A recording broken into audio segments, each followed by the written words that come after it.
Orang semuanya apa kabar? Semoga Anda sehat-sehat selalu. Salam sehat. Video ini merupakan video lanjutan untuk seri mata kuliah Object Oriented Software Development atau OSD. OSD merupakan salah satu mata kuliah yang terdapat pada kurikulum program studi D4 Teknologi Rekayasa Perangkat Lunak. Video kali ini berisi tentang pengenalan konsep kelas dan objek secara lebih mendetail.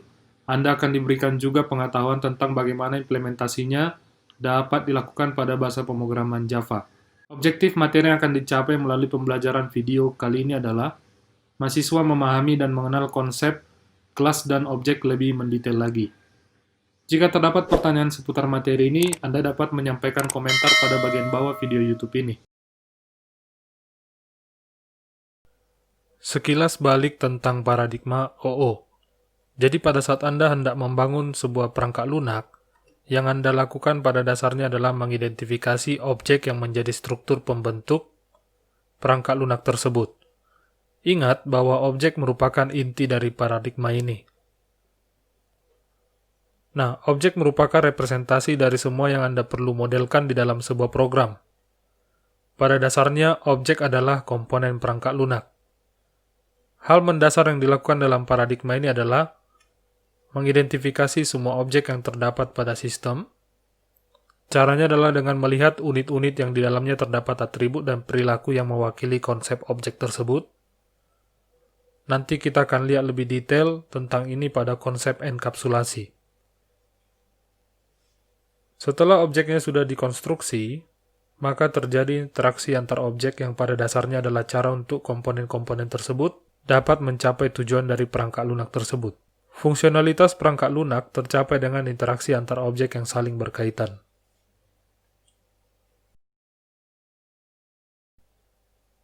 Jadi pada praktikum sebelumnya sudah ditunjukkan sedikit bahwa sebelum membuat objek, Anda harus membuat spesifikasinya terlebih dahulu.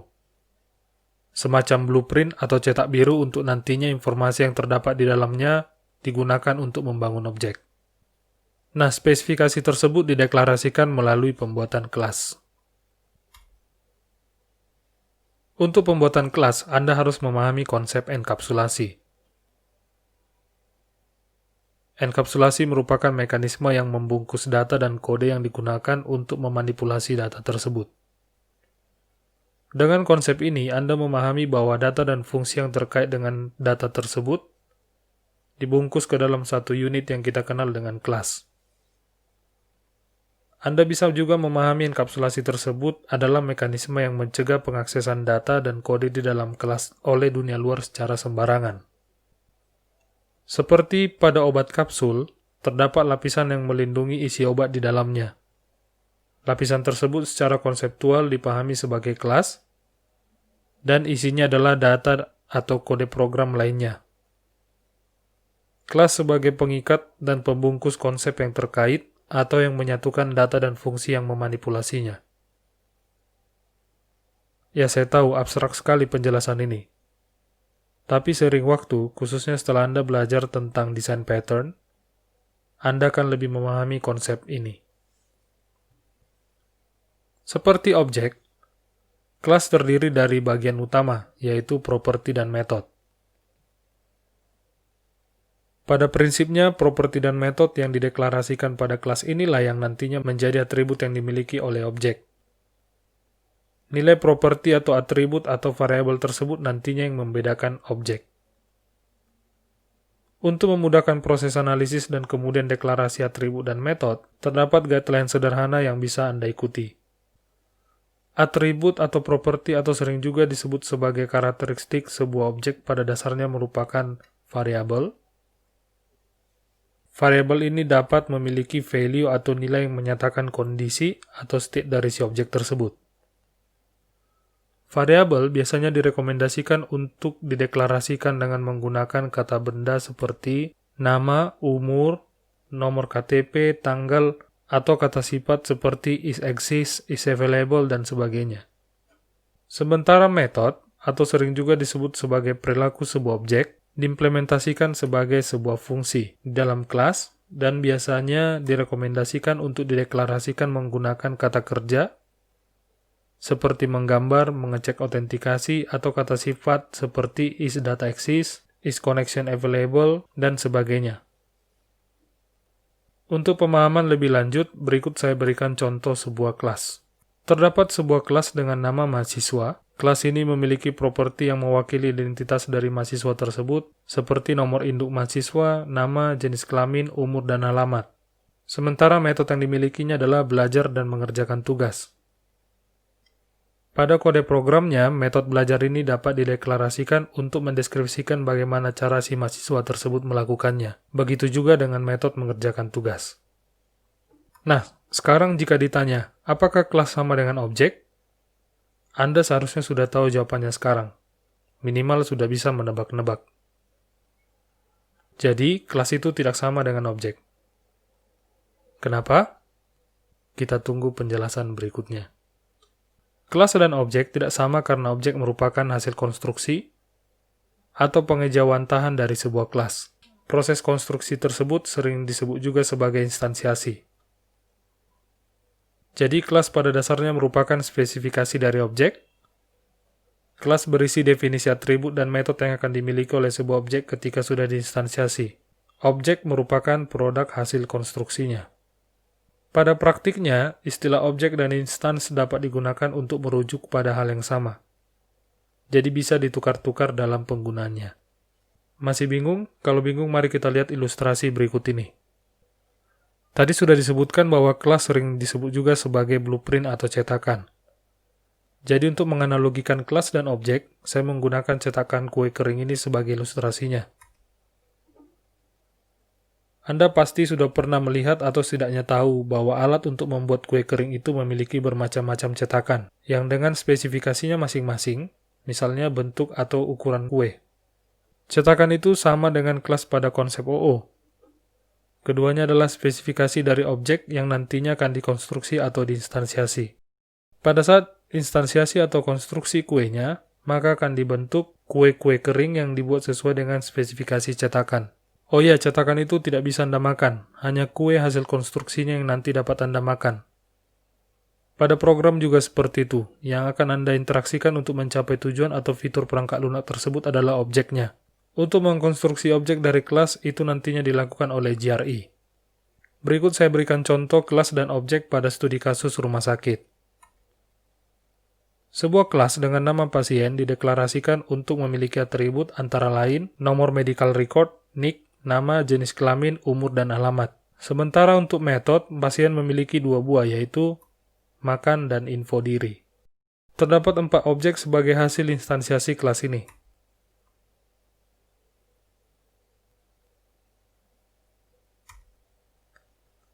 Masing-masing objek akan diinstansiasi dengan atribut-atributnya, akan diberi nilai yang menggambarkan detail dari individu objek tersebut. Kita dapat melihat bahwa properti nomor medical record, NIC, nama, jenis kelamin, umur, dan alamat sudah memiliki nilai. Sebagai contoh, terdapat 4 objek dengan nama yang berbeda-beda, ada Kartini, ada Budi, ada Ranto, dan ada Turi. Nah, bagaimana dengan metode?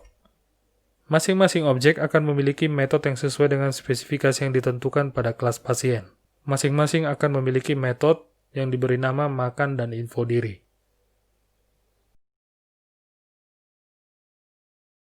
Penting bagi Anda untuk memahami tentang prinsip animasi pada konsep OO.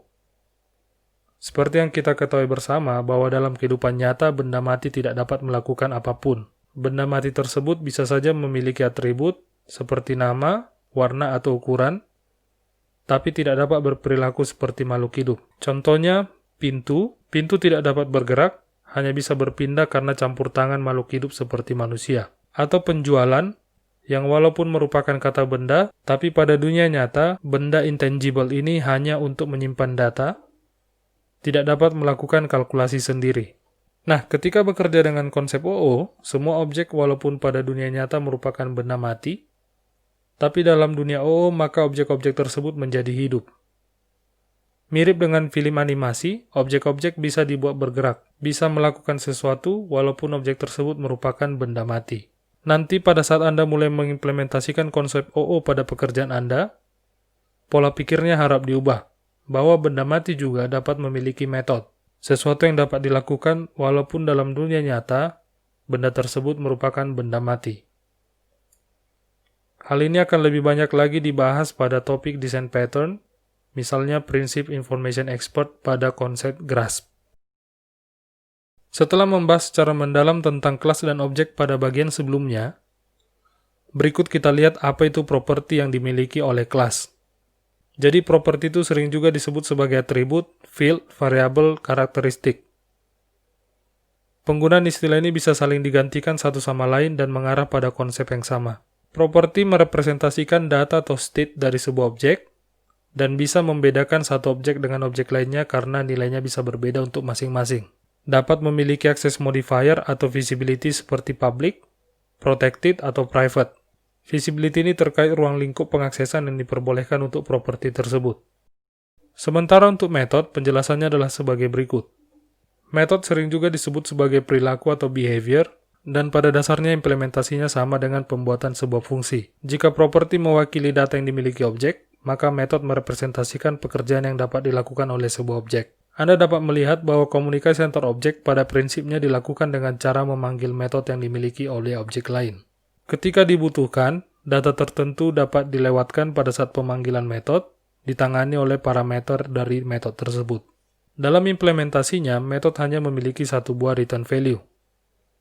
Jika tidak memiliki return value, maka deklarasi metode tersebut disebutkan dengan kata kunci void sebelum nama metode tersebut. Anda juga biasanya diminta untuk membuat metode yang bertujuan untuk memberikan akses kepada pihak luar objek untuk melakukan pengaksesan dan bahkan modifikasi atribut. Metode-metode tersebut disebut juga sebagai getter-setter. Mekanisme ini memastikan tidak ada pengaksesan atau modifikasi secara langsung terhadap atribut yang dimiliki oleh sebuah objek. Sama seperti properti, metode juga dapat diatur lingkup aksesnya dengan menggunakan akses modifier atau visibility seperti public, protected, atau private. Ilustrasi berikut menampilkan sebuah kelas dengan nama manusia lengkap dengan daftar atribut dan metodenya. Karakteristik atau properti yang dimilikinya antara lain berupa nama, tinggi, berat badan, suku, tanggal lahir, tempat lahir, golongan darah, dan jenis kelamin. Sementara untuk perilaku atau metode yang dimiliki antara lain makan, minum, berjalan, tidur, berlari, menangis, atau tertawa. Oke, itu tadi konsep kelas dan objek. Pada saat Anda membuat kode program berbasis OO dari sebuah permasalahan, maka Anda biasanya melakukan proses abstraksi terlebih dahulu. Abstraksi merupakan mekanisme yang memungkinkan penggambaran situasi dunia nyata yang kompleks ke dalam pemodelan. Jadi sebelum terjun ke pemrogramannya, Anda dapat melakukan pemodelan untuk mendekomposisi persoalan dunia nyata tersebut ke dalam penggambaran kelas-kelas dan interaksinya menggunakan modeling tools yang ada. Untuk membantu dalam memodelkan kelas misalnya, Anda dapat menggunakan kelas diagram. Dalam menggambarkan kelas, kita menggunakan salah satu notasi pada kelas diagram yang tampilannya seperti sebuah lemari dengan 3 buah kontainer atau wadah. Masing-masing kontainer digunakan untuk nama kelas, daftar atribut, dan daftar metode. Untuk contoh penggunanya, Anda dapat melihat sebuah kelas dosen dengan satu atribut yaitu NIDN, serta 3 metode yaitu mengajar, memeriksa nilai, dan meneliti. Selain notasi untuk pemodelan kelas, Anda juga dapat menggunakan kelas diagram menggambarkan relasi antar kelas. Misalnya untuk memodelkan konsep inheritance, interface, dan abstrak kelas. Oh ya, tambahan sedikit tentang objek bahwa yang pertama, objek dapat terdiri dari beberapa objek lainnya. Hal ini akan dibahas pada materi berikutnya terkait class relationship. Kemudian, objek yang berasal dari kelas yang sama akan memiliki atribut dan metode yang sama, tapi state-nya akan berbeda. State berbeda tersebut maksudnya adalah berbeda nilai dari masing-masing atribut, sesuai dengan kondisi yang direpresentasikannya. Sebagai contoh, mahasiswa 1 NIM-nya 111.020.030, sementara mahasiswa lainnya NIM-nya adalah 222.020.030. Jadi dua objek yang berbeda yang dibuat dari satu kelas yang sama, tapi state NIM-nya berbeda. Oke, selanjutnya bagaimana mendeklarasikan kelas pada Java. Berikut merupakan struktur kode program pada Java. Terdapat pengaturan visibility, yaitu informasi terkait level pengaksesan terhadap sebuah kelas, atribut atau metode, yang misalnya adalah private atau public. Jika diatur sebagai private, maka atribut tersebut hanya akan bisa diakses dalam lingkup objeknya saja. Objek eksternal tidak dapat mengakses atau memodifikasi atribut tersebut. Demikian halnya juga untuk deklarasi kelas. Visibility mengatur hak pengaksesan sebuah kelas.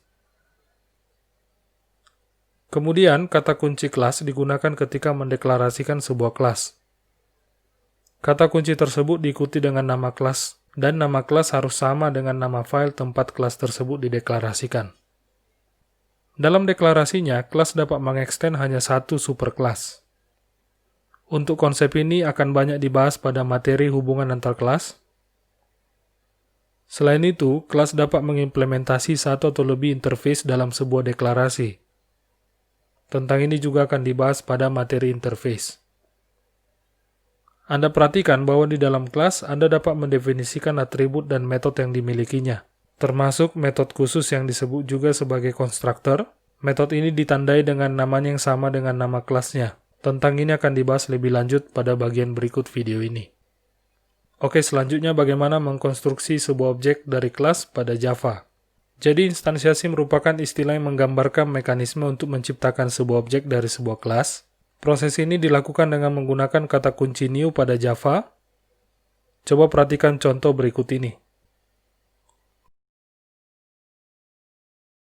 Pertama-tama kita mendeklarasikan variabel objek penampung dari objek kelas mahasiswa dengan nama Roy Dedi. Setelah itu variabel tersebut diassign dengan objek hasil konstruksi dari sebuah kelas yang dilakukan dengan menggunakan kata kunci new. Nah, sekarang variabel Roy Dedi merujuk kepada sebuah objek mahasiswa yang NIM-nya adalah 111020030. Namanya adalah Roy Dedi Tobing, jenis kelaminnya adalah laki-laki, dan alamatnya adalah Toba. Nah, jika sudah dilakukan instansiasi, maka atribut dan metode yang dimiliki oleh sebuah objek dapat diakses, dimanipulasi, serta dipanggil dengan format nama objek titik nama atribut untuk pengaksesan atribut, dan nama objek titik nama metode untuk pengaksesan metode. Coba perhatikan kode program berikut ini.